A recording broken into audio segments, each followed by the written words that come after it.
অজয় দেবগন, অভিষেক বচ্চন, বিপাশা বসুর জমিন মুভির বাজেট কত, বক্স অফিসে কত কালেকশন করেছিল, বক্স অফিসে কি ওয়ার্ডিং এনেছিল তা আমি ভিডিওতে শেয়ার করব।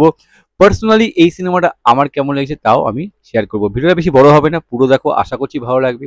আর যদি ভালো লাগে তাহলে অবশ্যই একটা লাইক তোমরা করে দিয়ে যেও। So friends, welcome back to my channel. আজ 26শে সেপ্টেম্বর 2025, আজ চতুর্থী।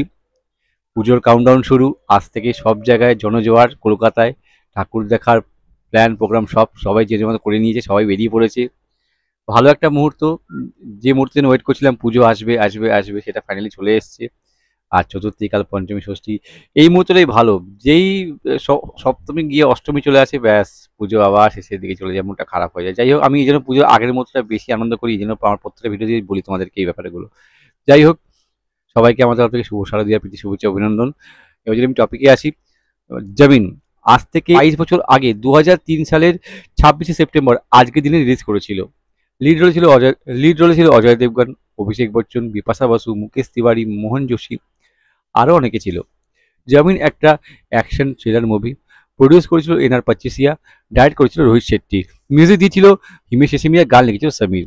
এবার যদি বাজেট আর বক্স অফিস নিয়ে আলোচনা করি, জমিনের বাজেট ছিল 10 কোটি, আর প্রথম দিন বক্স অফিসে ওপেনিং নিয়েছিল 1,32,00,000। প্রথম উইকেন্ডের শেষে কালেকশন ছিল 4,15,00,000, আর প্রথম সপ্তাহ শেষে কালেকশন ছিল 6,78,00,000। আর এই মুভিটার overall net India life time collection ছিল 10,83,00,000।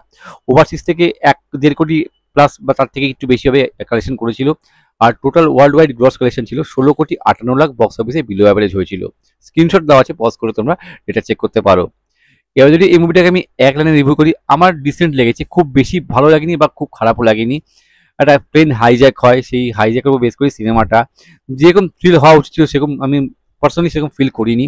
আমার ডিসেন্ট লেগেছে, কোনো কোনো জায়গায় সিনেমাটা বেশ ভালো লেগেছে, কোনো কিছু কিছু মুহূর্ত ভালো লেগেছে, আবার কিছু কিছু মুহূর্ত আমার ইমপ্রেসও লাগেনি। সব মিলিয়ে একটা ডিসেন্ট একটা মুভি, বেশি কিছু এক্সপেকটেশন করো না। তবে স্টাইলাইজ মুভি এটি বলতে পারি। পারফরমেন্স ভালো, অজয় দেবগন ভালো অভিনয় করেছে, অভিষেক বচ্চন ভালো অভিনয় করেছে, বিপাশা বসু কাজও ভালো, আর গানগুলো ভালো হিমেশ রেশমিয়ার। সব মিলিয়ে ওয়ান টাইম ওয়াচ মুভি। যদি না দেখে থাকো, একবার তোমরা এই সিনেমাটা দেখতে পারো, আশা করছি খারাপ লাগবে না, তবে বেশি কিছু এক্সপেক্ট করো না।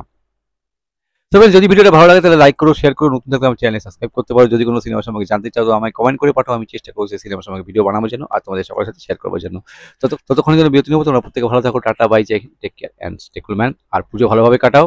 আর চতুর্থী, সবাইকে চতুর্থীর প্রীতি শুভেচ্ছা অভিনন্দন, আর পঞ্চমীর আগাম শুভেচ্ছা ও ভালোবাসা রইল। Tata bye, Jai Hind.